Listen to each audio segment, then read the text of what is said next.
السلام علیکم ورحمۃ اللہ وبرکاتہ۔ اعوذ باللہ من الشیطان الرجیم، بسم اللہ الرحمن الرحیم۔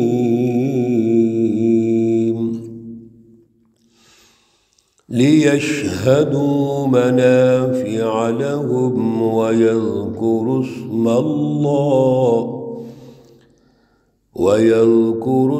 اللَّهِ فِي أَيَّامٍ معلومات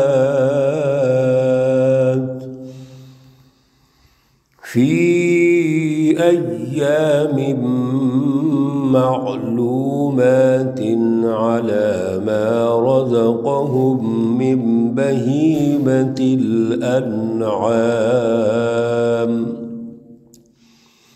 فكلوا منها وأطعموا البائس الفقير۔ صدق اللہ العلی العظیم۔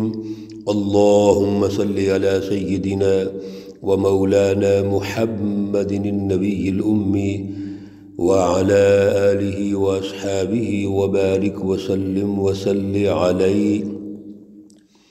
معزز سامعین و سامعات، سورۃ الحج ہے، آیات مقدسہ نمبر 28، 29 اور 30 ہیں، پارہ نمبر 17 ہے۔ اللہ رب العزت ان آیات کا فہم اور شعور اور اعلیٰ نظریہ عطا فرمائیں اور عمل کی توفیق اور صلاحیت عطا فرمائیں۔ گزشتہ درس میں حضرت ابراہیم علیہ السلام اللہ کا گھر جو مرکز انسانیت ہے اس کی تعمیر جب کرتے ہیں تو اللہ رب العزت نے حضرت ابراہیم علیہ السلام کو وہ جگہ جہاں اللہ کا گھر تھا وہ بنیادیں بتلائیں اور حکم ارشاد فرمایا کہ آپ اللہ کے گھر کو تعمیر کیجیے، کیونکہ یہ انسانیت کا مرکز ہے، اللہ کا گھر ہے، توحید کا مرکز ہے۔ تو سب سے پہلے حکم یہ ارشاد فرمایا کہ یہاں فلسفہ توحید کی دعوت ہونی چاہیے، یہ مرکز توحید ہے، لہذا شرک کا یہاں کوئی تعلق نہیں ہے۔ اسی لیے اس گھر کو ہر قسم کے شرک، نجاست، بت پاک کر دیں اور اللہ رب العزت کے لیے خالص کر دیا جائے، اس کو پاکیزہ ہونا چاہیے۔ کیوں؟ یہاں لوگ طواف کرنے والے آئیں گے، قیام کریں گے، ذکر اذکار کریں گے، رکوع کریں گے، سجدہ کریں گے، اور پھر جب یہ مکمل تعمیر ہو گئی تو حکم ہوا کہ اللہ کا یہ حکم ہے کہ لوگوں کو حج کے لیے آواز دو، ندا دو، پکارو۔ چنانچہ ابراہیم علیہ السلام نے پکارا اور نتیجے کے اعتبار سے لوگ پیدل، گھوڑوں کے اوپر، اونٹوں پر، اپنی سواریوں پر وہ اللہ کے گھر کی طرف دنیا کے کونے کونے سے وہ آنا شروع ہو گئے۔ آج ہزاروں سال گزر چکے ہیں اور اللہ رب العزت کا جو مرکز ہے وہ آباد ہے، اور دنیا کے ہر کونے سے اللہ کے گھر کی زیارت کے لیے، حج کے لیے، عمرے کے لیے لوگ جوق در جوق تشریف لا رہے ہیں۔ اصل میں یہ ابراہیم علیہ السلام کی وہ پکار ہے، ندا ہے جو اللہ کا حکم تھا۔ اسی بیت اللہ کی مرکزیت اور پھر بیت اللہ شریف میں مختلف احکامات حج اور عمرے کے متعلق اللہ رب العزت ارشاد فرما رہے ہیں لِيَشْهَدُوا مَنَافِعَ لَهُمْ۔ آپ جب وہاں پہنچیں گے اللہ کے گھر میں تو وہاں پر آپ فائدہ اٹھائیں گے۔ فائدے سے مراد یہاں دینی فوائد بھی ہیں، اخروی فوائد ہیں، اور اس کے ساتھ ساتھ احرام کے علاوہ، حالت احرام کے علاوہ جب انسان آزاد ہوتا ہے تو ظاہراً جو تجارت کے فوائد ہیں، اقتصادی فوائد ہیں، سیاسی اور تمدنی فوائد ہیں، وہ بھی حاصل کیے جا سکتے ہیں۔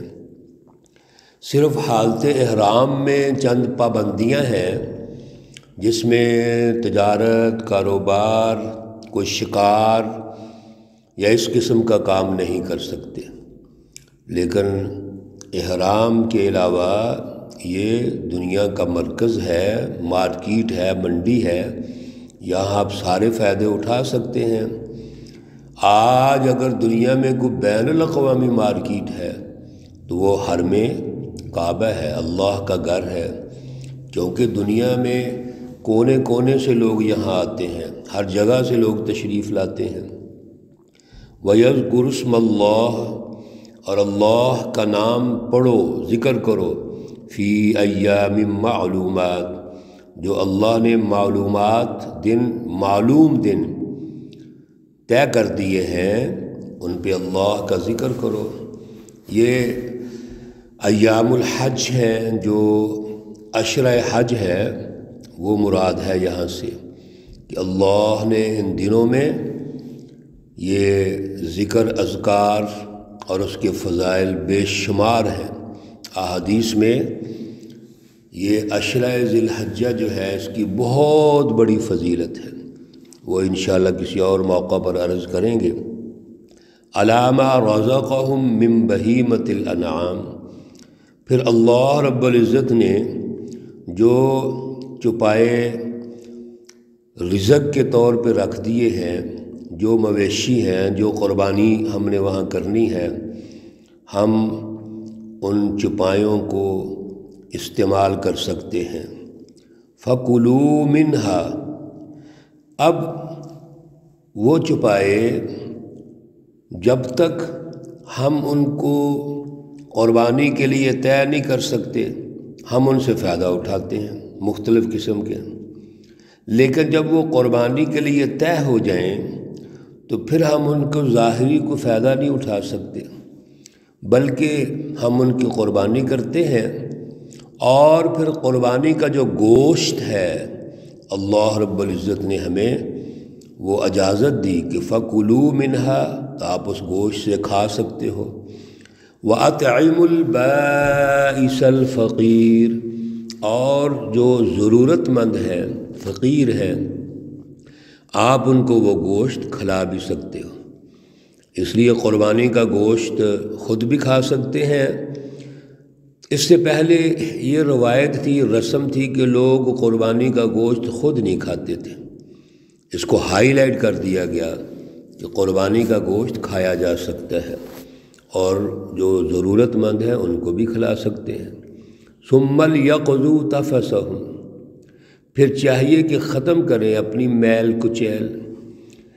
جب قربانی کر لیں حج کے ایام میں، سب سے پہلے مینا میں جانا ہے، پھر عرفات، پھر مزدلفہ، اور پھر مینا میں آنا ہے، شیطان کو کینکریاں مارنی ہے، پھر قربانی کرنی ہے، اور قربانی کرنے کے بعد اب ہم اپنی میل کچیل دور کر سکتے ہیں۔ وہ کیا مطلب؟ کیونکہ حالت احرام میں ہم جو بھی جسم کے اوپر اضافی چیزیں ہیں، ناخن ہیں، بال ہیں، وغیرہ وغیرہ، اور اسی طریقے سے ہم خوشبو استعمال نہیں کر سکتے، خوشبو والا صابن اس طرح کا استعمال نہیں کر سکتے، حجامت وغیرہ نہیں بنوا سکتے، یہ جتنی چیزیں ہیں پابندی تھی حالت احرام میں۔ اب کیا ہے، اب ہم قربانی ہو چکی ہے، لہذا اپنی صفائی کر سکتے ہیں، اپنے بال منڈوائیں، تیل لگائیں، اور گرد و غبار دور کریں، غسل کریں، اسی طرح ناخن کاٹ لیں، تو یہ سارا کام کر سکتے ہیں۔ وَلْيُوفُوا نُذُورَهُمْ، اور اپنی نظریں پوری کرو۔ کسی نے اگر کوئی نظر مانی ہے تو وہ آپ پوری کر سکتے ہیں۔ نظر کیا ہوتی ہے؟ ہم وہ کام جو بظاہر ہمارے اوپر ضروری نہیں ہوتا، لیکن کوئی نظر مان کے، منت جس کو ہم کہتے ہیں، وہ مان کے ہم اپنے اوپر لازم کر لیتے ہیں، اس کو نظر کہا جاتا ہے، اور یہ پوری کرنی چاہیے۔ وَلْيَطَّوَّفُوا بِالْبَيْتِ الْعَتِيقِ، اور پھر طواف کریں اللہ کے اس گھر کا، اس قدیم گھر کا جو شروع سے چلا آ رہا ہے۔ یہ طواف زیارت یہاں سے مراد ہے۔ ذَلِكَ وَمَن يُعَظِّمْ حُرُمَاتِ اللَّهِ، یہ جتنی چیزیں ہم سن رہے ہیں اس میں اللہ رب العزت کی حرمتوں کی بڑائی ہے۔ اللہ نے جو چیزیں ہمارے اوپر لازمی کر دی ہیں، عزت والی بنا دی ہیں، ہمیں ان کی تعظیم کرنی ہے۔ جتنے بھی اللہ رب العزت کے امور ہیں اس دوران، ہم نے ان کی عزت و تعظیم کرنی ہے۔ فَهُوَ خَيْرٌ لَهُ عِندَ رَبِّهِ، اللہ رب العزت کے ہاں وہ بہتر ہے۔ وَأُحِلَّتْ لَكُمُ الْأَنْعَامُ، اور اللہ نے حلال کر دیے تمہارے لیے چوپائے، إِلَّا مَا يُتْلَى عَلَيْكُمْ، مگر جو تلاوت کر دیے گئے یعنی بتا دیے گئے، ان کے علاوہ اللہ رب العزت نے سارے جو جانور ہیں وہ حلال کر دیے ہیں۔ سورۃ الانعام میں اس کا بالتفصیل تذکرہ ہو چکا ہے کہ کون سے جانور حلال ہیں، کون سے حرام ہیں۔ ہر وہ جانور جو ذبح نہیں کیا گیا، جو غیر اللہ کے نام پہ ہے، اسی طرح موقوذہ ہے، متردیہ ہے، یہ مختلف جانور ہیں جو حرام کر دیے گئے۔ فَاجْتَنِبُوا الرِّجْسَ مِنَ الْأَوْثَانِ، بس جتنی بھی بتوں کی گندگی ہے اس سے دور رہو، مطلب شرک سے دور رہو۔ ساری گفتگو کرنے کے بعد اللہ رب العزت پھر اپنی بڑائی کو واضح کرتے ہیں کہ میری بڑائی ہونی چاہیے، میرے ساتھ کسی قسم کی کوئی گندگی، وہ شرک کے عنوان سے ہو، بدعات کے عنوان سے ہو، رسم و رواج کے عنوان سے ہو، ان سے دور رہو۔ فَاجْتَنِبُوا، دور رہو، بچتے رہو ان سے۔ اور یہ جتنی بھی گندگی ہے یہ انسان کے خیالات کو پراگندہ کر دیتی ہے، اس کے عمل و کردار کو مشکوک بنا دیتی ہے۔ وَاجْتَنِبُوا قَوْلَ الزُّورِ، اور ایک اور چیز جو بڑی خطرناک ہے، جو ہماری فلسفی میں، ہمارے نظریے میں شک پیدا کرتی ہے، وہ جھوٹی بات ہے۔ اس لیے فرما دیا وَاجْتَنِبُوا، اور بچتے رہو جھوٹی بات سے۔ شرک سے بچنا، جھوٹ سے بچنا، یہ دونوں بہت ضروری ہیں۔ اللہ رب العزت ہمیں شرک سے بھی اور جھوٹ سے بھی اجتناب کی توفیق اور صلاحیت عطا فرمائے۔ حضرت ابراہیم اور حضرت اسماعیل علیہ السلام کی دعائیں ہم پڑھ رہے تھے، آج اس کو دوبارہ یاد کر لیجئے۔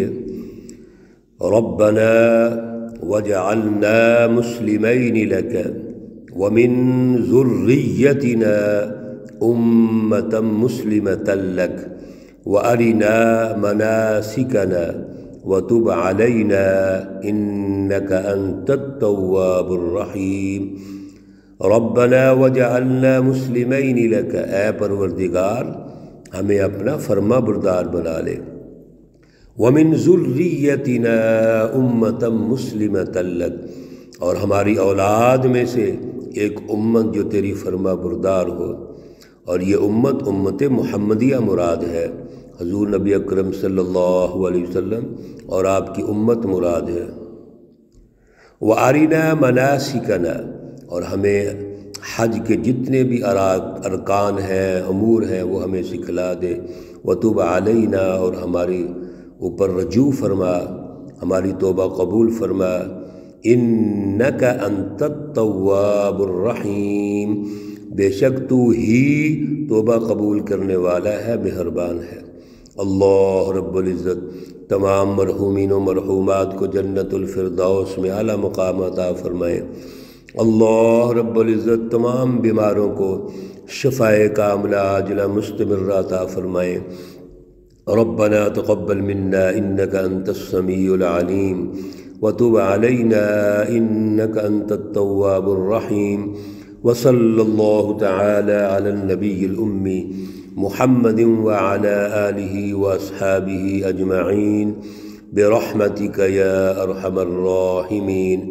السلام علیکم ورحمۃ اللہ وبرکاتہ۔